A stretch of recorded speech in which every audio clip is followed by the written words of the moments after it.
এই মুহূর্তে দেশ জুড়ে একটা ভয়ঙ্কর ধরনের স্ক্যাম, এনইটি স্ক্যাম, যেটা মেডিকেল এন্ট্রান্সের স্ক্যাম, সেটার উপর সুপ্রিম কোর্টের একটা রায় চলছে। সুপ্রিম কোর্ট কালকে একটা রায় দিয়েছে, নেক্সট ভার্ডিক্ট কবে আছে। কিন্তু এই যে অদ্ভুত ধরনের করাপশন আমাদের দেশে আবার হয়েছে এবং আস্তে আস্তে আরও বেশি বেরিয়ে আসছে, সেই সব নিয়ে আজকে এলাম আমি আপনাদের সাথে দেখা করতে। নমস্কার, আমাকে যারা চেনেন, আমার নাম প্রত্যয়। আর আপনাদের মধ্যে অনেকেই ভাবছেন, যারা আগে সাবস্ক্রাইব করেছেন বা দেখেছেন, যে এরা তো সিনেমা নিয়ে কথা বলতো, এরা তো গান নিয়ে কথা বলতো, বই নিয়ে কথা বলতো, মেজরিটি সিনেমা নিয়ে কথা বলতো, আজকে আবার রিনিটি স্ক্যাম, মেডিকেল ফেডিক্যাল কেন?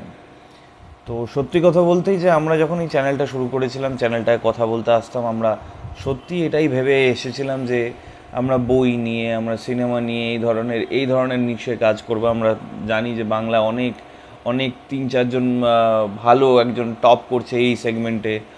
অরিত্র আছে, তারপর রূপম আছে, ওদের চ্যানেলগুলো খুব ভালো জায়গায় দাঁড়িয়ে আছে রিভিউয়ের চ্যানেলে। তো ওরা খুব ছোট ছোট স্নিপেট দেয়। কিন্তু অ্যাজ ফিল্ম মেকার্স, যেমন আমরা শেয়ার করেছি, আমাদের নিজেদের সিনেমাই 4টে ফিল্ম ফেস্টিভ্যালে সিলেক্টেড হয়েছে, পরেরটার কাজ চলছে। As film makers, as creators, as artist, আমরা এটাই ডিসাইড করলাম, এটা ভেবে দেখলাম যে আমরা যদি শুধু সিনেমার মধ্যে সংক্ষিপ্ত থাকি, আমাদের মতামত, আমাদের চিন্তাভাবনা যদি শুধু সিনেমা, এটা ভালো, এটা খারাপ, এটা হতে পারতো, এটা হতে পারতো, তাহলে হয়তো আমাদের নিজেদের মতামতটা পরিপূর্ণভাবে আপনাদের সাথে শেয়ার করা যেত না। আমরা সবাই এই মিডিয়ামটা ধরেছি বা মিডিয়ামটায় কাজ করছি এই কারণে, যাতে নিজেদের কথাবার্তা, নিজেদের মতামত শেয়ার করা যায়। আর আজকালকার দিনে কথা, এই দুটো শব্দের দাম বোধহয় এর আগে কোনো দিন এত বেশি ছিল না, আজকের দিনে দাঁড়িয়ে যাওয়া হয়েছে। সোশ্যাল মিডিয়া, তারপরে ফেসবুক, ইনস্টা, ইউটিউব, সোশ্যাল মিডিয়ার মধ্যে, তারপরে লাইভ, পাড়ায়, প্রতিবেশীতে, সব জায়গায় আমরা শুনি যে কথা হচ্ছে, আলোচনা হচ্ছে। তো আমি এটা ঠিক করলাম যে আজকে থেকে বা এই ভিডিওর পর থেকে এই চ্যানেল শুধু দ্য সিনে লিটারেরিজ থাকবে না। এই চ্যানেলের নাম হচ্ছে দ্য সিনে লিটারেরিজ অফ কিছু কথা। আমি কিছু কথা দিয়ে শুরু করেছিলাম একটা সেগমেন্ট, আজকে আমি ওটা চ্যানেলে ঢুকিয়েছি। আমি গোটা চ্যানেলের নাম কেন চেঞ্জ করবো? আপনারা এই চ্যানেলটাকে চেনেন, জানেন, এইভাবেই আমাদেরকে চেনেন। তো দ্য সিনে লিটারেরিজ অফ কিছু কথার প্রথম এপিসোড, যেটা আমাদের খুব খারাপ লেগেছে পার্সোনালি আমার, সেটা হচ্ছে the NET scam, national medical entrance. যেটা আমরা খবরে দেখছি, প্রচুর ভিডিও দেখছি, যারা এনইটি করছেন, যারা ফিজিক্সওয়ালার আলাক পান্ডে, সবাই নিজেদের মতো করে কথা বলছেন। কিন্তু আমি ছোট ছোট কয়েকটা খবরের বিটস অ্যান্ড পার্টস আপনাদের সাথে শেয়ার করি। একদিনের একটা পরীক্ষা, অল ইন্ডিয়া লেভেলে বেসিস। আমি নিজে মেডিকেলে কখনো বসিনি, কিন্তু আমি নিজে ইঞ্জিনিয়ারিংয়ের ছাত্র, তো আমি জানি যে ফিজিক্স, কেমিস্ট্রি, ম্যাথস, জুওলজি এটা কতটা কঠিন। এবং আমরা যখন পড়েছিলাম তখন ওয়েস্ট বেঙ্গল জয়েন্ট এন্ট্রান্স ছিল, এখন তো প্রত্যেকটা স্টেটে জয়েন্ট এন্ট্রান্স তুলে দিয়ে একটা সেন্ট্রাল জয়েন্ট এন্ট্রান্স হয়ে গেছে, যেটা হয়ে যাচ্ছে নিট। এবারে ছেলেমেয়েরা আকাশ, ফিটজি, নানান ধরনের আকাশ ফাকাশ নানান ধরনের কোচিং সেন্টারে পড়ছে, বা আমার অনেক টাকা খরচ করে পড়াচ্ছে। তারা স্বপ্ন দেখছে যে আমি 12-13 ঘন্টা পড়ার পরে আমি ডাক্তার হব, কেউ এমসে যাব, কেউ এতে যাব, ওতে যাব। কিন্তু যেই দিন পরীক্ষা হচ্ছে, সেই দিন কি হচ্ছে, খুব সুন্দর ঘটনা শুনলে একদম সিনেমার মতোই মনে হয়। তাই জন্যই আমি আবার এই ধরনের কথাগুলো সিনেমার মধ্যে একটা সিনেমা রিভিউ চ্যানেলে বলতে চাই। যে আজকে একটা টেলিগ্রাম গ্রুপ খোলা হলো, সেখানে বলা হলো যে আমরা তোমার হয়ে, আপনাদের হয়ে পরীক্ষা দিয়ে দেব। যদি এত অবধি দিই তাহলে 10 লাখ টাকা, যদি এতটা দিই 30 লাখ টাকা, আর যদি আপনারা শুধু বসে চলে যান, পুরোটাই যদি আমরা দিই, তাহলে ব্ল্যাঙ্ক চেক দিতে হবে। তার মানে আমরা যেটা বুঝছি যে যে স্ক্যামটা শুরু হয়েছিল, আমরা এটাও জানি যে যারা স্যুটস দেখেছি, যে বিদেশে এরকমও কি বলে, ডুপ্লিকেট ক্যান্ডিডেটস বা ফর্জারি এরকম হয় বিদেশে, যে একজন ল পরীক্ষা দিতে যাচ্ছে কিন্তু সে জানে না, তার জন্য অন্য একজন ল পরীক্ষা দিয়ে যাচ্ছে। কিন্তু সেটা একটা, দুটো, তিনটে হার্ডলি, কিন্তু সেটা নিজেদের মধ্যে চলছে, একটা সেন্ট্রাল স্ক্যাম হয়ে যায়। যেমন সেন্ট্রাল মিনিস্ট্রি হয়, সেন্ট্রাল রেলওয়েজ হয়, এখন স্ক্যামটা সেন্ট্রালি হয়। তো এইবারে একে বলা হলো, তারপরে শোনা গেল যে এই একটা বড় র্যাকেট ঝাড়খণ্ড থেকে করছে। ওয়েস্ট বেঙ্গল বা বিহারে যখন পরীক্ষা হচ্ছে, ঝাড়খণ্ডের গাড়ির একজনের নাম্বার থেকে একটা গাড়ি এসে দাঁড়ায় এক্সাম সেন্টারের সামনে, তার থেকে 25-30টা অ্যাডমিট কার্ড দেওয়া হয় স্টুডেন্টদেরকে, তারপর তারা পরীক্ষা দিতে যায়। এই যে গোটা গোটা গোটা সেক্টরটা হচ্ছে, আপনি ভাবতেও পারবো না কিভাবে হচ্ছে। ধরুন আমি পরীক্ষা দিতে বসছি, কিন্তু আমার নাম আছে, কিন্তু অন্য একজন পরীক্ষা দিয়ে চলে যাচ্ছে একই সেন্টারে। এবার আপনি বলবেন যে সেন্টারে কি ওটা বুঝতে পারছে না যে আমার জায়গায় অন্য লোক বসে দেখতে আলাদা? নিশ্চয়ই বুঝতে পারছে। এই বছর 67 জন টপার হয়েছে, 67% গট র্যাঙ্ক 1। আর আমরা এটা জানি যে লোকে 719 পেয়েছে, যেটা কোনো দিনই একটা এমইউ পরীক্ষায় পাওয়া সম্ভব নয়। এটা 716, 15 বা 720। তো 6 জন 720 পেয়েছে একটাই সিঙ্গেল এক্সামিনেশন সেন্টার থেকে। নিট, আজ এই বছরের নিটটা যখন এনটিএকে দেওয়া হয়েছিল, ন্যাশনাল টেস্টিং এজেন্সিকে দেওয়া হয়েছিল, এর আগে সিবিএসসি করতো, কোনো কমপ্লেন ছিল না। কিন্তু যবে থেকে দেওয়া হলো, পুরো সিনেমার মতো স্ক্যাম। এবার টাকা দিয়ে সিট বিক্রি হচ্ছে মেডিকেলের, টাকা দাও ডাক্তার হও, টাকা ফেলো ডাক্তার, মানে ফেলো করি মাখো তেল, যেটা আমরা বাংলায় বলি। বেশিরভাগ বিহার, ঝাড়খণ্ড, কর্ণাটক, রাজস্থান এসব জায়গায় আরও বেশি হচ্ছে, কারণ এখানে আরও বেশি। আমি জানি না কি, আমি খালি কয়েকটা প্রশ্ন রাইজ করতে চাই যারা দেখছেন ভিডিওটা বা যারা দেখবেন পরে। আমরা যারা স্টুডেন্ট, আমি স্টুডেন্টের পার্সপেক্টিভ থেকে বলছি, আমরা যারা স্টুডেন্ট, যারা ভালো নই পড়াশোনায়, তারা জানি যে হয়তো দিলে পাবো না, চেষ্টা করে দেখি কী হবে কে জানে। কিন্তু আমাদের যারা বাবা মা, যারা এই 16-17 বছর বয়সের লোকেদের বাবা মা, তাদের কাছে আমি জানতে চাই, আপনারা যখন দেখছেন আপনার ছেলে বা মেয়ে হয়তো সেই লাইনে অত বেশি শাইন করতে পারবে না, মেডিকেল লাইনে হয়তো ফিজিক্স, কেমিস্ট্রি, জুওলজি, বটনি এগুলো তার তেমন ভালো লাগে না যতটা তার ইংলিশ, হিস্ট্রি বা ম্যাথস বা সাইকোলজি এই ধরনের জিনিস ভালো লাগে, বা আর্ট, সায়েন্সেস, ক্রাফটিং, হিউম্যানিটি, রান্না, গান বাজনা এগুলো ভালো লাগে। তাহলে আপনি কেন প্রেশারাইজ করছেন? হতে পারে দুটো কারণ। নাম্বার 1, আপনি জানেন যে ডাক্তার হওয়া খুব ভালো, কারণ পরে ইনকাম হয়।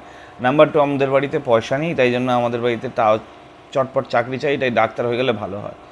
তো যদি আপনার বাড়িতে পয়সা না থাকে, বাজে ডাক্তার হলে আপনার ছেলে পয়সা থাকার কথাও না, মানে ফিউচারও হবে না, যদি না সে আবার স্ক্যাম করে।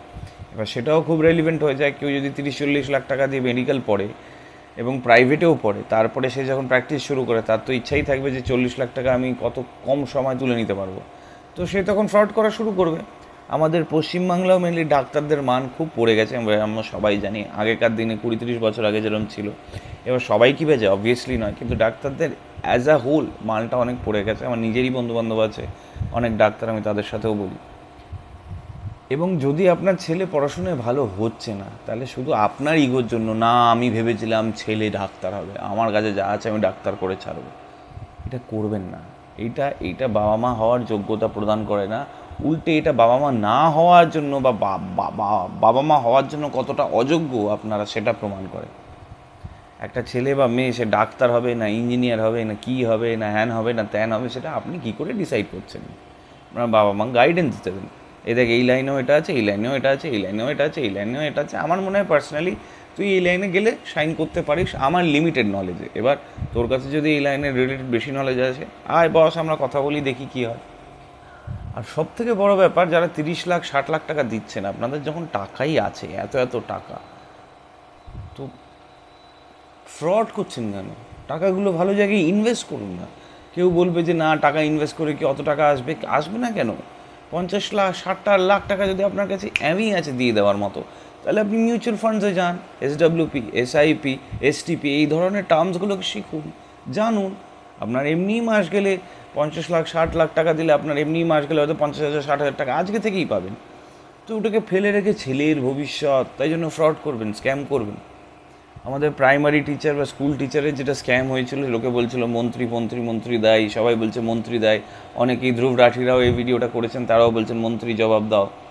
অবভিয়াসলি মন্ত্রীরা তো এক জায়গায় কোয়েশ্চেনেবল, সেটা ছেড়ে দিয়ে আমি বাবা মাদের কাছে কোয়েশ্চেন করতে চাই। সত্যি বলুন তো, যদি আমরা দুর্নীতি না করি বা না সমর্থন না করি, তাহলে কোথায় নেতা কোথায় মন্ত্রী? তারা তো দুর্নীতি করার সাহসই পাবে না।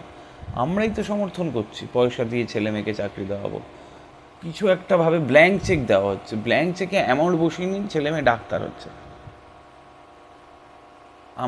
আমার এখনও মনে আছে, আমি যখন জয়েন্টের আগে ফাঁকিবাজি মারছিলাম, পড়ছিলাম না, তখন আমার মা বা আমার টিচার্সরা যারা ছিলেন, তারা বলেছিলেন যে যদি ভালো করে পড়তে পারিস তাহলে জীবনে রিগ্রেট কম থাকবে, কিন্তু যদি এখন ফাঁকি মারিস তাহলে রিগ্রেটও করবি এবং তার সাথে আর নতুন করে চান্সও পাবি না। এই যে এই সময়টা রিলিভ করা। একটু ফাঁকি মারলে আমরা চড়থাপ্পড় খেতাম, আমাদেরকে বাবা মারা সবসময় যারা 90s বড় হয়েছে তারা জানে, বলা হতো যে কিচ্ছু পড়াশোনা করছিস না, তোর দ্বারা কিছু হবে না, তোর আলুর দোকান দিবি, মুদির দোকান দিবি, সবজি বিক্রি করবি, ঠেলা গাড়ি করে দেবো। এইসব আমরা শুনে বড় হয়েছি। আমরা সবসময় ভয় পেতাম, মা রাস্তা তরকারি বিক্রি করতে হবে। This is not good also. এটা ঠিক নয়। যারা এই কাজটা করছেন তাদেরকে ছোট করার কোনো মানে হয় না। তারা আছেন বলে আমরা আছি, আমরা আছে বলে তারা আছি। বাট কখনো আমাদের বাবা মারা বলেন, ও তো ঠিক আছে, কিছু তোর তো হবে না, আমি পয়সা দিয়ে তোকে কিছু বানিয়ে দেবো। এই টাকা সেন্ট্রিক মনোভাবটা কি সত্যিই এতটা প্রয়োজন আজকালকার দিনে, যখন এত বড় একটা পৃথিবী হয়ে গেছে, এত এক্সপোজার হয়ে গেছে, ছেলেমেয়েরা ইউটিউব থেকে এত কিছু শিখতে পারছে। আমরা তো না হয় জানতাম ইঞ্জিনিয়ারিং, ডাক্তারি, আর কোনো লাইনই নেই।